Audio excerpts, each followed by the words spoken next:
Assalamualaikum warahmatullahi wabarakatuh. Teman-teman kita di Jabal Uhud. Ini tempat bersejarah ya dalam sejarah awal Islam.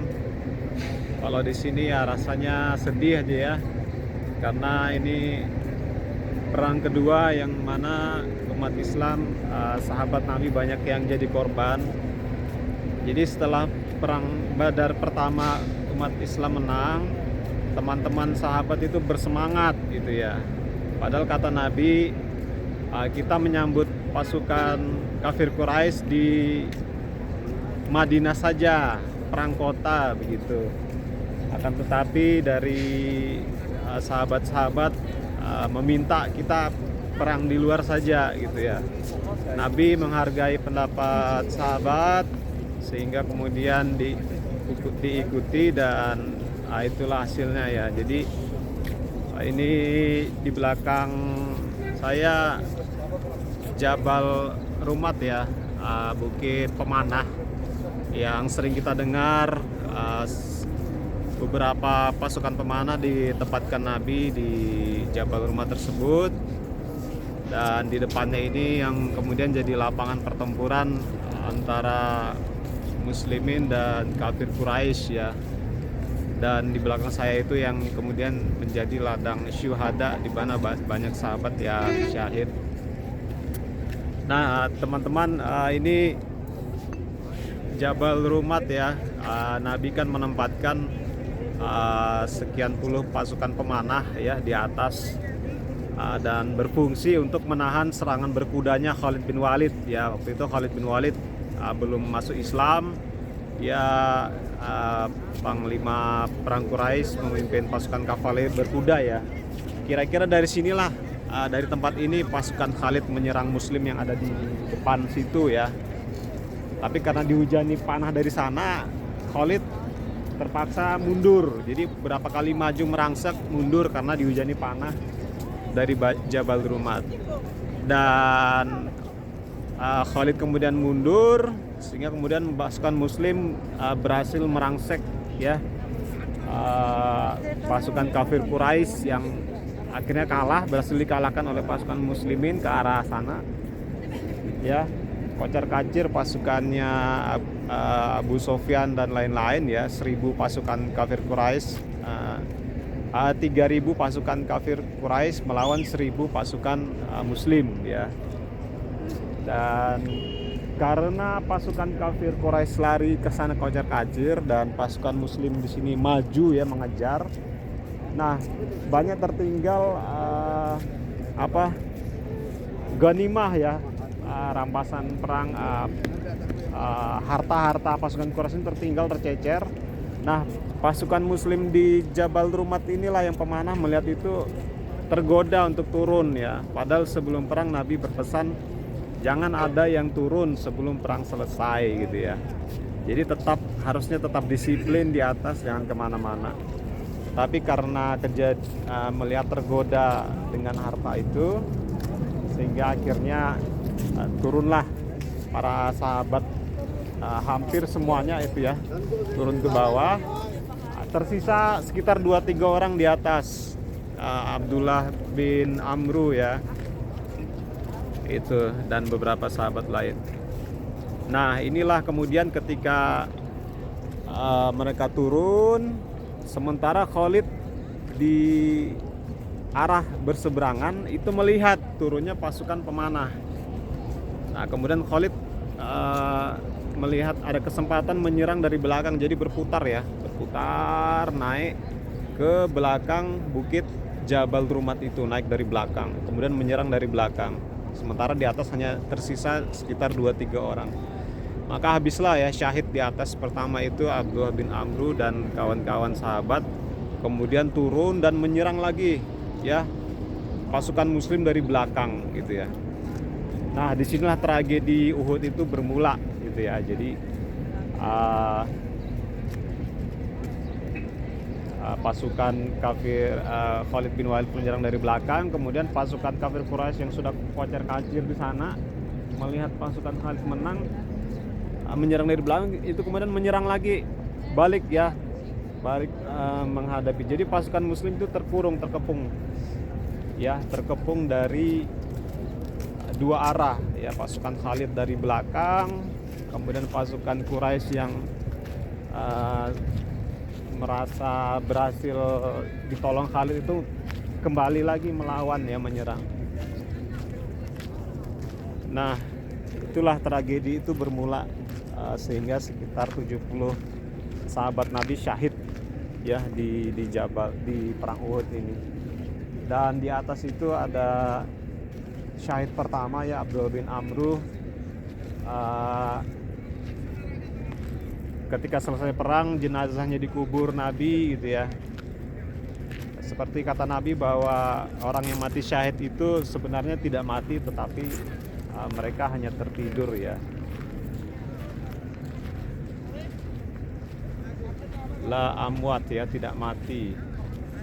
Wala taqulu liman yuqtalu fi sabilillahi amwat ya. Janganlah kamu katakan orang yang syahid itu mati ya, tapi mereka hidup di sisi Tuhannya, di sisi Allah. Nah, jenazah Abdullah bin Amr itu 40 tahun setelah perang Uhud itu, ketika terjadi banjir di daerah Uhud ini ya, di daerah pemakaman itu, kemudian dipindah di masa Muawiyah, itu tersingkap jenazah sahabat itu masih utuh ya, dengan darah yang masih segar, Abdullah bin Amr. Dan jenazah sahabat lainnya yang ada sebelahnya juga masih utuh dan masih segar juga, darah mengalir ya. Jadi tangannya itu menutup wajahnya yang terkena tebasan pedang. Itu ketika diangkat darah mengalir, ditutupkan lagi darahnya berhenti mengalir. Jadi anaknya yang menyaksikan itu ketika memindahkan kuburan jenazah sahabat itu. Ya, itu salah satu karomah dan bukti Al-Quran yang mengatakan bahwa jenazah orang yang mati syahid itu berperang di jalan Allah masih utuh ya. Nah, ini kita naik ke atas bukit Jabal Rumatnya, dan dari atas kita bisa melihat tempat kuburan syuhada Uhud ya, 70 sahabat yang syahid ya, termasuk Mus'ab bin Umair ya, utusan Nabi yang berhasil mengislamkan Madinah ya, Mus'ab bin Umair. Kemudian masih banyak lagi, ada Hanzalah ya, Hanzalah itu juga syahid di perang Uhud ini. Hanzalah ini menikahi anaknya Abdullah bin Ubay ya, gembong munafik di Madinah. Jadi sehari sebelum perang Uhud pernikahan, dia mau ikut berjihad tapi dilarang Nabi karena dia masih bulan madu ibaratnya. Tetapi ketika perang Uhud pecah, dia akhirnya berangkat.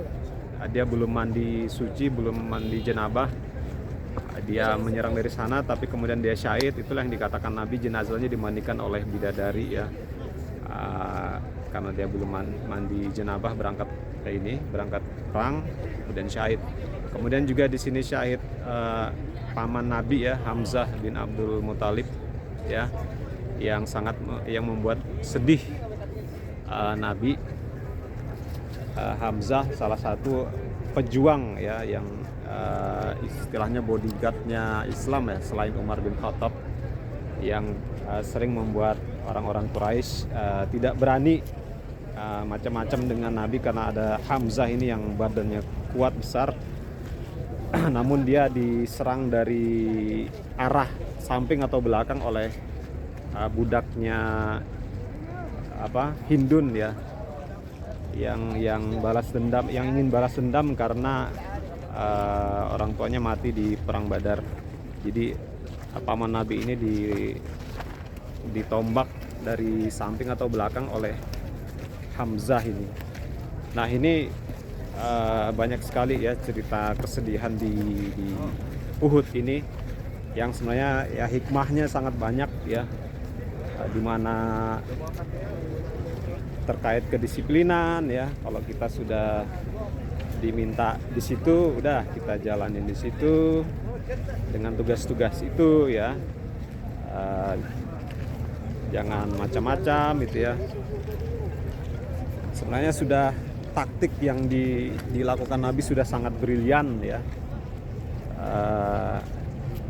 Sudah hampir menang, namun karena faktor manusia itu ya, kembali lagi akhirnya kepada manusia itu sendiri, bagaimana bisa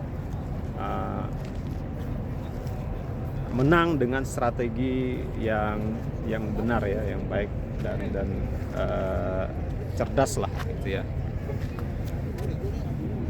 Baik, teman-teman, semoga bermanfaat.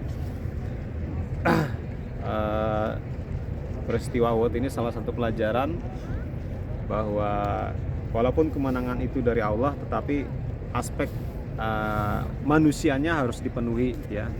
Harus ya, misalnya kalau berperang musuh pakai senjata juga harus dengan senjata itu ya.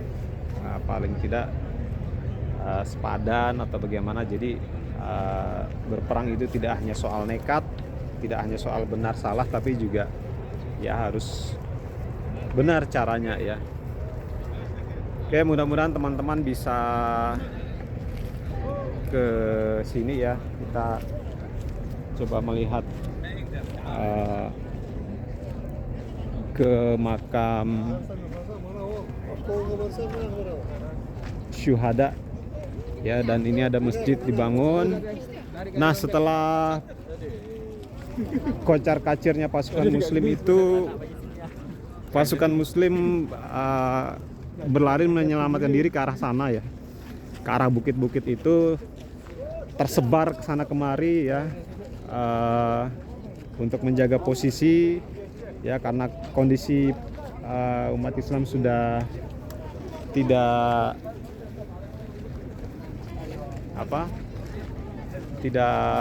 mendukung atau kondisi yang aman ya, sehingga menyelamatkan dan mengatur barisan kembali ya. Jadi di sanalah Nabi sempat terperosok ke lubang. Sahabat-sahabat Nabi dihujani panah, ada sahabat yang menjadi perisai panah gitu ya. Jadi posisi Nabi dihujani panah, ada sahabat yang menjadikan diri sebagai perisai terhadap panah-panah itu ya, sehingga syahid. Kemudian ada Abdullah Ibnu Jarrah ya, yang giginya lepas gara-gara mencoba memperbaiki helm Nabi ya. Jadi helm besi Nabi itu terpukul pedang musuh sehingga menjepit pipi Nabi dan berdarah ya. Nabi sampai berdarah-darah ya. Nabi sendiri tidak kebal ya, tidak kebal senjata tajam. Nah, Abdullah ini menggigit untuk menarik helm itu sampai lepas giginya Abdullah Abu Ubaidah bin Jarrah ya. Itu jadi luar biasa perjuangan Nabi dan sahabatnya dalam mempertahankan Islam gitu ya, yang diserang oleh pasukan Quraisy Mekah yang jumlahnya memang 3 kali lipat dari pasukan Muslim. Hanya karena faktor sepele saja, ada yang tidak disiplin saja itu ya, akhirnya berdampak pada banyak ya, berdampak pada yang lain-lain. Baik, itu teman-teman tempatnya makam syuhada ya. Mudah-mudahan teman-teman bisa ke sana mendapatkan berkah, manfaat. Mudah-mudahan teman-teman juga bisa menjadikan teladan ya, sebagaimana sahabat Nabi ya sallallahu alaihi wasallam. Baik, itu dulu. Assalamualaikum warahmatullahi wabarakatuh.